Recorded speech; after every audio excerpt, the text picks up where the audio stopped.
உணவை முதல்ல நம்ம கண்ணால சாப்பிட்றோம் அப்படின்னு சொல்லிட்டு நிறைய செஃப் சொல்லி கேள்விப்பட்டிருப்பீங்க. ஒரு உணவு பார்க்கறதுக்கு அழகா இருந்தாதான் அந்த உணவை ருசி பார்க்கவே தோணும்.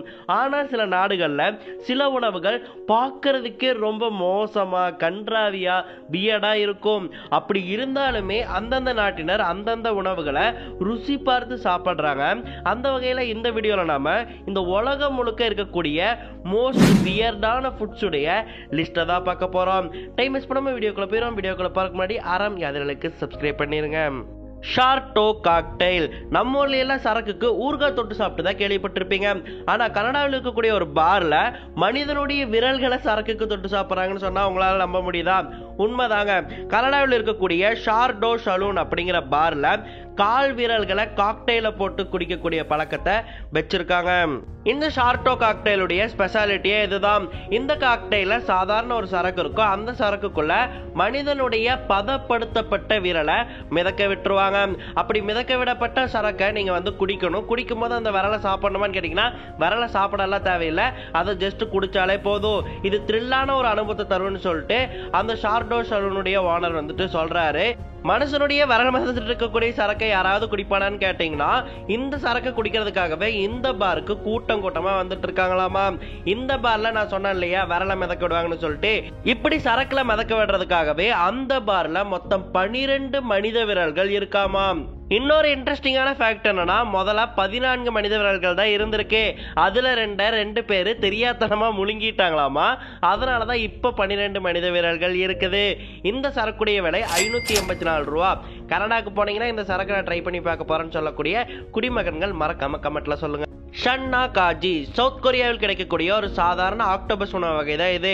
ஆக்டோபஸ் உணவு தானே சவுத் கொரியாவில் சாப்பிட்றது சகஜம் தானே அப்படின்னு சொல்லிட்டு நீங்க நினைச்சீங்கன்னா இந்த ஆக்டோபஸை சமைச்சு கொடுக்க மாட்டாங்க, உயிரோட கொடுப்பாங்க. அதாவது ஆக்டோபஸ் உடைய டென்டக்கல்ஸ் வெட்டினா அது துடிச்சுக்கிட்டு இருக்கும்ல, அப்படி துடிச்சுக்கிட்டு இருக்கும் போதே செசமி ஆயில போட்டு அதை நம்ம கண்ணு முன்னாடி கொண்டு வந்து வச்சிருவாங்க. கண்ணு முன்னாடி வைக்கும்போது அந்த டென்டக்கல்ஸ் எல்லாம் துடிச்சு ஆடிக்கிட்டு இருக்கும். அப்படி ஆடிக்கிட்டு இருக்கும் போதே அதை நீங்க உங்களுடைய சாப்ஸ்டிக்கால எடுத்து உங்களுடைய வாய்க்குள்ள போட்டுக்கணும். இதுதான் இந்த உணவு முறை. இது எந்த அளவுக்கு பார்க்கறதுக்கு ஆபத்தா இருக்கும் அதே அளவுக்கு சாப்பிட்றதுக்கும் ஆபத்தும் கூட. டென்டக்கல்ஸ்ல உயிர் அப்படியே இருக்கிறதால சம்டைம்ஸ் நீங்க சாப்பிடும் போது அதனுடைய கப் மாதிரியான உறிஞ்சு குழல்கள் இருக்கும்ல, அது உங்க தொண்டையில சிக்கிரும். அப்படி தொண்டையில சிக்கினா மூச்சு திணறல் ஆபத்தானது அதிகமா ஏற்படக்கூடிய வாய்ப்பு இந்த சன்னா காஜியை சாப்பிட்றது மூலமா ஏற்படும். அதனாலேயே கொரியாவில் இந்த உணவை பார்த்து தான் சாப்பிடுவாங்க. இந்த சன்னா காஜியோட விலை கொரியாவுக்கு போனா 1500 ரூபா. கொரியாவுக்கு போனா ட்ரை பண்ணி பாருங்க. ஃப்ரைடு டரண்டலஸ் நம்ம ஊர்ல எப்படி தெருவுக்கு தெருவு பஜ்ஜி கடை வடக்கடை இருக்கும், அந்த மாதிரி கம்போடியா நாட்டில் தெருவுக்கு தெருவு இருக்கக்கூடிய ஒரு கடை தான் இந்த ஃப்ரைடு டரண்டலஸ் கடைகள். இந்த கடைகள் என்ன பண்ணுவான்னு கேட்டீங்கன்னா டரண்டலஸ் எனப்படக்கூடிய ஒரு சிலந்தை வகை இருக்குல்ல, அந்த சிலந்தையை எண்ணெயில பொரிச்செடுத்து கொடுப்பாங்க. இது அவங்க ஊர் சின்ன பசங்க ரொம்ப விரும்பி சாப்பிடுவாங்களாமா. இது அந்த ஊர்ல பாத்தீங்கன்னா 2 ரூபா 3 ரூபாய்க்கெல்லாம் விற்குதாமா. அதனாலேயே சின்ன பசங்க விரும்பி இந்த ஃப்ரைடு டொரண்டோலஸை சாப்பிடுவாங்களாமா. இருந்தாலும் சிலந்தையை சாப்பிட்றது கொஞ்சம் பயமா தாங்க இருக்கு. எஸ்கமோல் மெக்சிகோவில் பரவலாக கிடைக்கப்படக்கூடிய ஒரு உணவு தாங்க இந்த உணவு. இது ஒரு முட்டை வகை உணவுன்னு சொல்லலாம். ஆனா எதோட முட்டைன்னு சொன்னா நீங்க ஆச்சரியப்பட்டு போயிருவீங்க. எறும்புகளுடைய முட்டைங்க.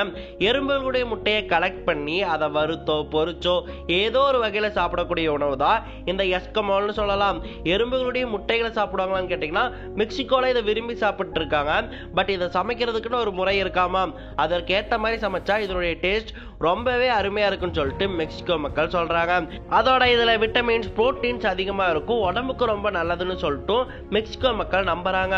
அதனாலேயே மெக்சிகோவில் பரவலா காணப்படும் ஒரு உணவு வகையா இந்த எஸ்கமோலானது இருக்குதுங்க. எறும்புடைய முட்டையை நீங்க சாப்பிடுவீங்களான்னு சொல்லிட்டு நீங்களே யோசிச்சு சொல்லுங்க. பேலட் லாவோஸ் மற்றும் கம்போடியா பகுதிகளில் இந்த வகை முட்டையை தான் அதிகமா சாப்பிடுறாங்க. எந்த வகை முட்டைன்னு கேட்டீங்கன்னா இதுவுமே சாதாரண சிக்கன் வாத்து முட்டைகள் தான். இருந்தாலுமே நாம அதை மஞ்சள் கருவா இருக்கும் போது சாப்பிடுவோம். பட் இவங்க அந்த மஞ்சள் கருவானது வளர்ச்சி உற்று ஒரு குஞ்சா மாறின பிறகு சாப்பிடுறாங்க. அதாவது முட்டையில இருந்துட்டு வெளிவருவதற்கு முன்னாடி அந்த குஞ்சானது அப்பவே அந்த முட்டையை வேக வச்சு சாப்பிடுறாங்க. அப்படி சாப்பிடும்போது அந்த முட்டைக்குள்ள பாத்தீங்கன்னா குஞ்சு உயிரோட இருக்கும். வேக வைக்கும் போது அது இறந்து போயிருமில்ல, அதனுடைய கறியும் இருக்கும். ஸோ அந்த கறியையும் முட்டையும் வச்சு சாப்பிட்றாங்க. இது கேட்கும்போது ரொம்பவே கொடூரமா இருக்கு. பட் லாவோஸ் கம்போடியா பகுதிகளில் இது ரொம்பவே விரும்பி சாப்பிட்றாங்க. இருந்தாலும் நம்ம ஊர்ல எல்லாம் இந்த ஆடுகளை வந்துட்டு கர்ப்பமா இருந்தா வெட்ட மாட்டாங்கல்ல, அந்த மாதிரி குஞ்சுகளை இப்படி கொல்றதுங்கிறது கொஞ்சம் யோசிக்க வைக்கிற மாதிரி தாங்க இருக்கு. பறவை கூடு சூப்.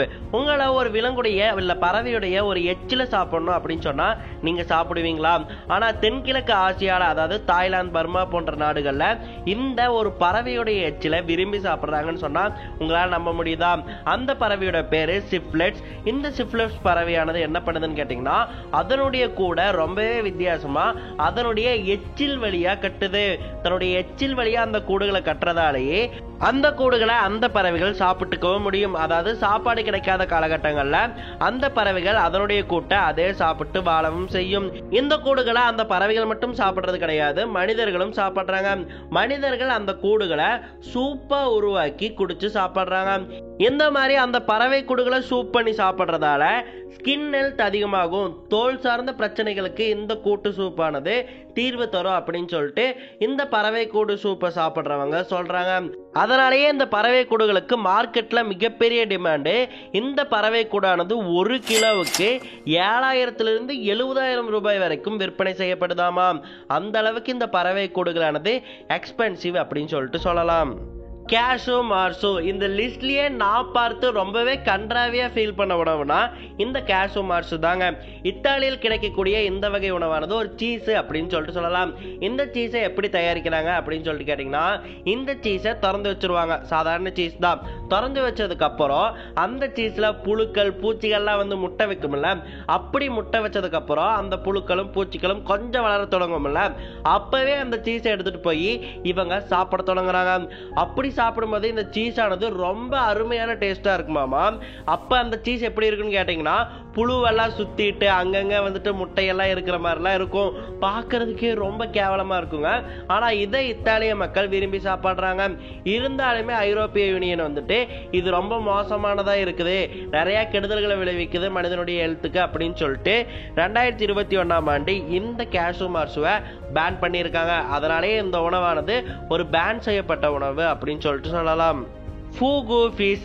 இந்த லிஸ்ட்லயே ரொம்ப டேஞ்சரஸான உணவு. அதாவது இந்த உணவை நீங்க சாப்பிட்டீங்கன்னா செத்து போயிருவீங்க அப்படின்னு சொன்னா இந்த ஃபூகு ஃபிஷ் தாங்க.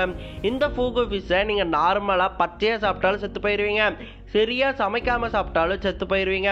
ஏன்னு கேட்டீங்கன்னா, இந்த மீனானது ஒரு விஷமுள்ள மீன் அப்படின்னு சொல்லி சொல்லலாம். இது எந்த அளவுக்கு ஆபத்துன்னு கேட்டீங்கன்னா, இந்த மீன்லயே டேஸ்டான பகுதின்னு சொன்னா இதனுடைய லிவர் பார்ட் தானாமா.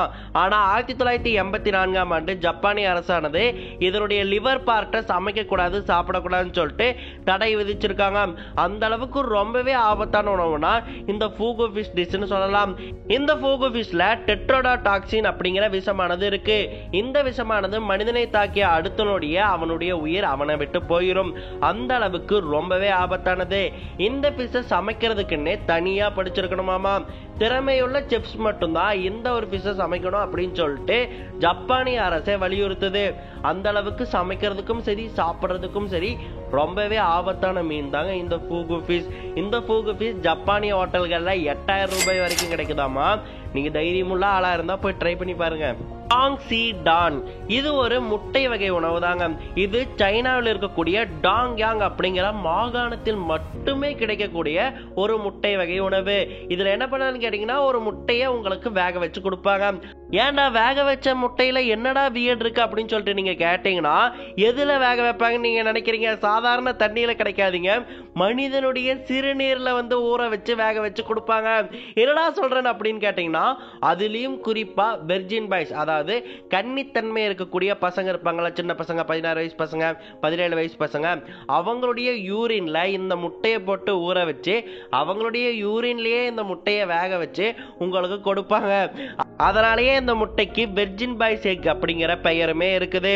இந்த முட்டைக்கு சிறுநீர் வேணுமில்ல, அப்படி நீங்க சிறுநீரை கழிக்கணும்னு நினைச்சீங்கன்னா நீங்க சிறுநீரை அந்த முட்டையில கழிக்கிறதுக்காகவே உங்களுக்கு காசு கூட கொடுப்பாங்க. என்ன, நீங்க ஒரு கன்னித்தன்மையுள்ள பையனா இருக்கணும். பேசாம நம்மளும் சீனாவுக்கு ஃப்ளைட் பிடிச்சி போயிடலாம். ஈசல் வறுவல். நாம இந்த லிஸ்ட்ல எல்லா நாட்டில இருக்கக்கூடிய வீரான ஃபுட்ஸையும் பார்த்துட்டோம். அப்படி பார்த்த உடனே அந்த நாட்டினர்லாம் எப்பரா இதெல்லாம் சாப்பிடுறாங்க அப்படின்னு சொல்லிட்டு நம்ம யோசிச்சிருப்போம்ல. அப்படி யோசிக்க கூடாது, எல்லாருடைய கலாச்சாரத்தையும் நம்ம மதிக்கணும் அப்படிங்கிறதுக்காக தான் ஈசல் வறுவலை நான் இந்த லிஸ்ட்ல வச்சிருக்கேன். ஏன்னா ஈசல் வறுவலை தமிழர்கள் விரும்பி சாப்பிட்டு இருக்காங்க அப்படின்னு சொல்லிட்டு சொல்லலாம். இந்த ஈசல் வறுவலுக்கு நான் இன்ட்ரடக்ஷன் கொடுக்க வேண்டிய அவசியமே கிடையாது. கண்டிப்பா இந்த வீடியோ பார்க்கக்கூடிய 70% மக்கள் ஈசல் வறுவலை சாப்பிட்டு இருப்பீங்க. இந்த ஈசல் வறுவலை தமிழர்கள் அவங்களுடைய பஞ்ச காலகட்டங்கள்ல, சாப்பாடு எதுவுமே கிடைக்காத காலகட்டங்கள்ல விரும்பி சாப்பிட்டு இருக்காங்க. ஆக்சுவலி இந்த ஈசலை வறுத்து சாப்பிட்டா உண்மையிலே பொரி மாதிரி ஒரு டேஸ்ட்ல தாங்க இருக்கும். அது கூட மிளகாத்தூள்ல தூவி சாப்பிட்டா உண்மையிலே செம டேஸ்டா தாங்க இருக்கும். அதனாலேயே மற்ற உலகத்தினருக்கு தோணக்கூடிய வேறான ஃபுட்டா இந்த ஈசல் வறுவலை சொல்லலாம். பட் நம்மளை பொறுத்த வரைக்கும் இது ஒரு டேஸ்டான டிஷ் தான். சரி, ஓகே மக்களே, இந்த ஒரு லிஸ்ட் உங்களுக்கு பிடிச்சிருக்கும் நம்புறேன். இந்த ஒரு லிஸ்ட்ல ஈசல் வறுவலை தவிர எதை நீங்க சாப்பிட போறீங்க அப்படிங்கறத மறக்காம கமெண்ட்ல சொல்லுங்க. அண்ட் மறக்காம உங்களுக்கு பிடிச்ச டிஷ் எது அப்படின்னு சொல்லிட்டு மறக்காம கமெண்ட் பாக்ஸ்ல சொல்லுங்க. அது மட்டும் இல்லாம மறக்காம லைக் பண்ணிருங்க. நிறைய பேர் லைக் பண்ண மாட்டீங்க. சோ லைக் பண்ணிட்டு அறம் யாதனலுக்கு சப்ஸ்கிரைப் பண்ணிக்கோங்க.